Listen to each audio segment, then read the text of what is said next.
Hey guys, what is up? It is me, Pagey, here once again with another video on The Flash Season 6, and wow, this is my review for episode 14 for this season. Otherwise, I was going to say simply titled, but this isn't a simple title, so it's otherwise entitled Death of the Speed Force. And look, just get this out of the way. If you've not seen the episode, what are you doing? Get off YouTube, get off social media, don't complain, oh my god, spoilers! Leave the video if you've not watched the episode, and if you have watched the episode, why not leave a like to the video, because what an episode. How fun was that? If you enjoyed the episode, drop a like on it, and of course let me know all of your various opinions in the comments section down below in regards to what you thought of the episode. Any theories out there? Let me know any of them in the comments section down below.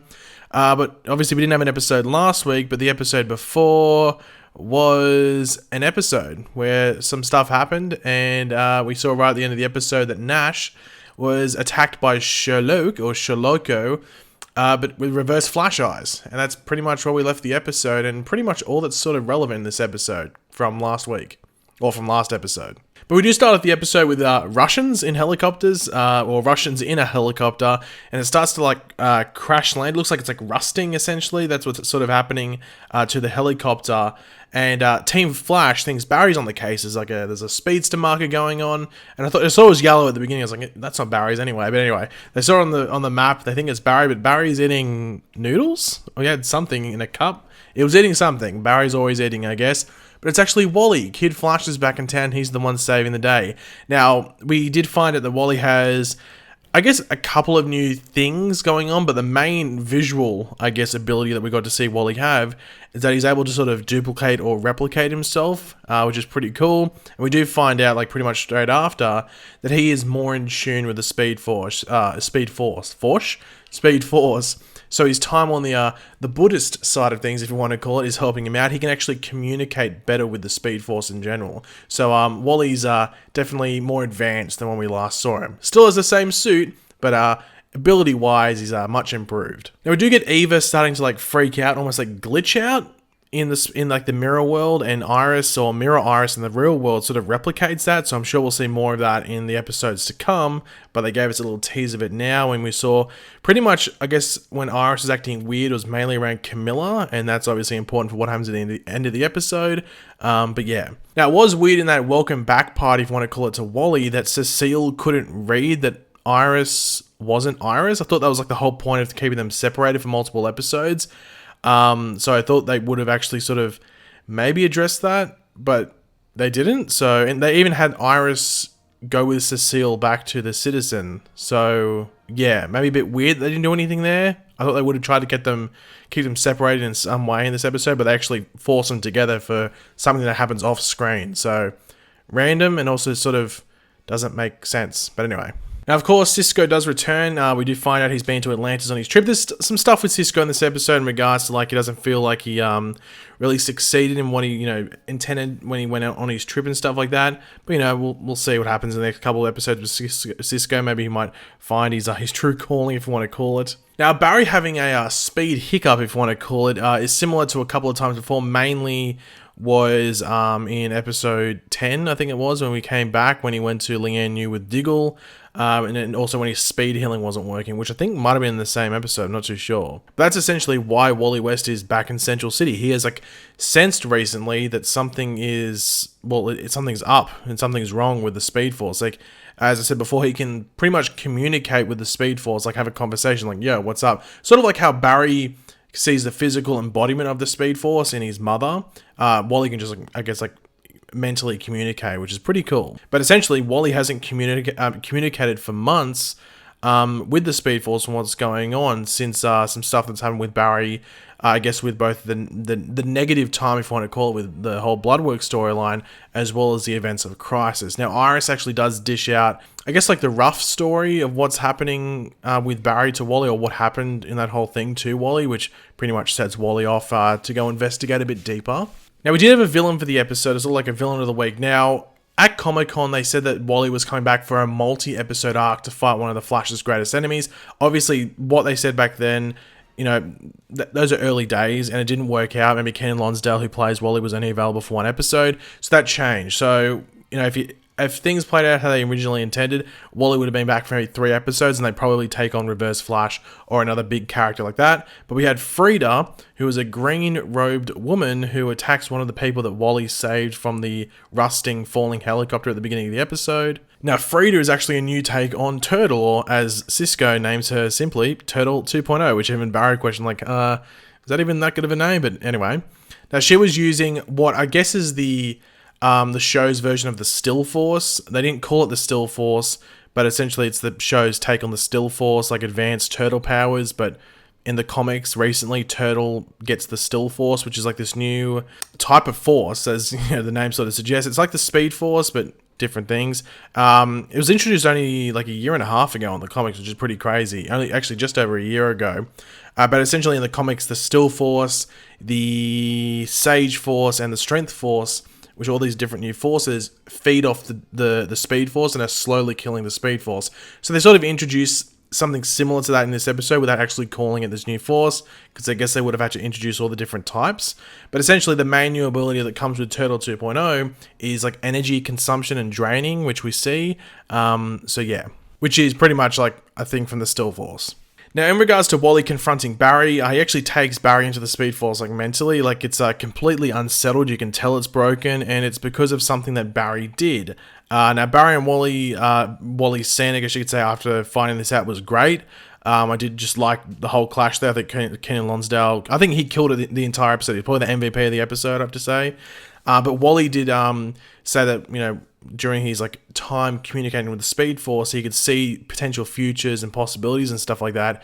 And he did see the lineage of the Flash family. So he saw his kids, his children's kids, and he even saw Nora, which is pretty crazy to hear. Now, Barry, with some help from Gideon, is able to enter the Speed Force physically. Now, the Speed Force is dying from actually another substance. It's not Barry. It wasn't Barry in what he did with the negative Speed Force or negative Flash time with Bloodwork.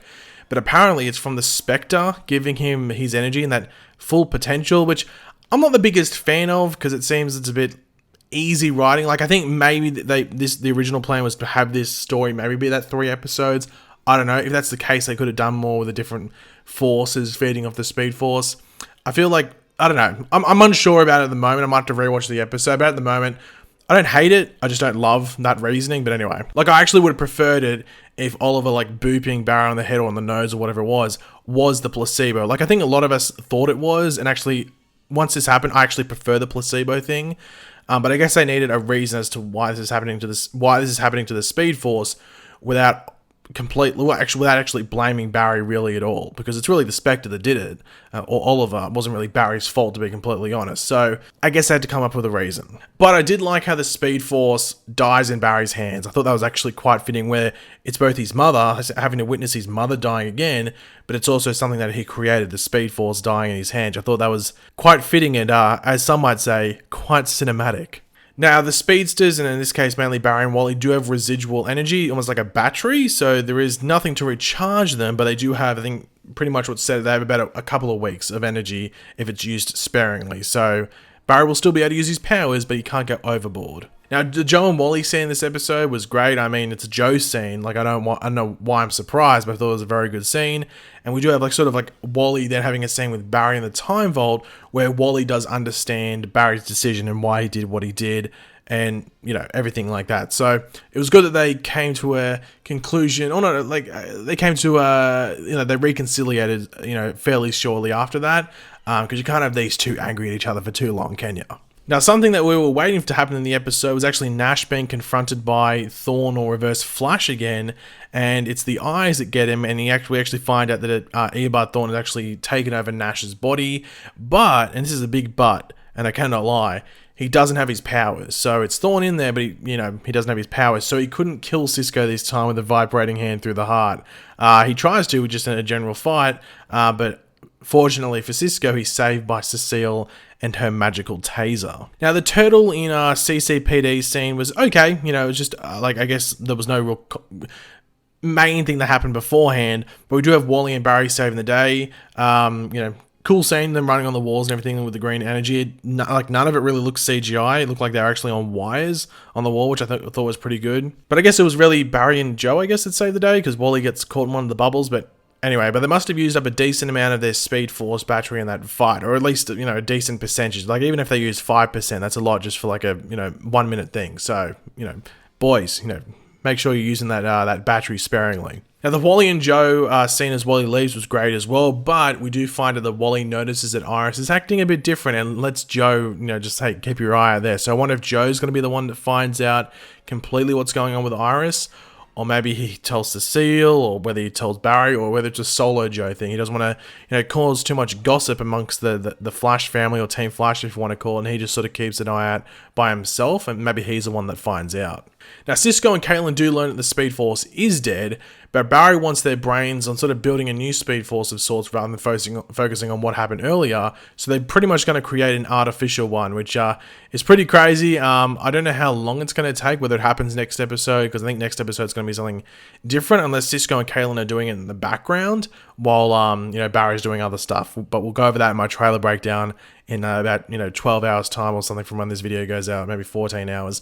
But yeah, so I'm interested to see what happens there. I'm assuming it's going to happen in the background, but I'm excited to see what they do there and if it looks a bit different. But the big cliffhanger was something I really wasn't expecting, and that's Mirror Iris using the mirror gun on Camilla. Now, obviously, we knew that Mirror Iris got the mirror gun, so I was sort of wondering when or if she was going to use it, and she gets straight to it, because she does use it on Camilla, and also Camilla had the photo and was able to use like the prism, something, the prismatic was, I don't know what it said on the screen, but obviously it showed that Mirror Iris was well, a walking mirror. It was a bit weird on that photo, but so not R.I.P. Camilla, but I'd assume that means she's in the mirror world now. So I wonder if next episode, yeah, well, does that mean that maybe Eva can now be Camilla in the real world?